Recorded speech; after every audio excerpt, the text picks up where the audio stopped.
तर औरंगजेबाची कबर हटवली पाहिजे हीच आमची भूमिका आहे असं खोतकरांनी म्हटलंय। तर औरंगजेबाची कबर हटवण्यासाठी सुरू असलेलं आंदोलन नौटंकी आहे। कबर हटवायची असेल तर मोदींनी फोन करावा असं आदित्य ठाकरे म्हणाले।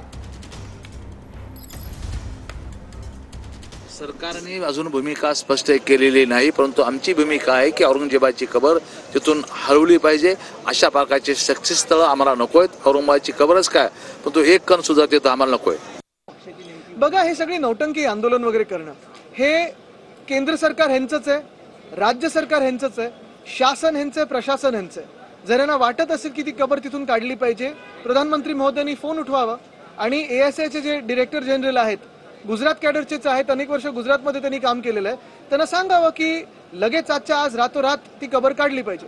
पण ती कबर काढल्यानंतर देखील माझं मत असं आहे की तिथे एक मोठा बोर्ड लावला पाहिजे की जो कोणी महाराष्ट्रावर चालून येईल, मग ते 500 वर्षापूर्वी कोणी असेल किंवा भाजपचे असतील, अशीच परिस्थिती आम्ही महाराष्ट्रात त्यांची करून ठेवू जसे तिथे औरंगजेबाची केली होती।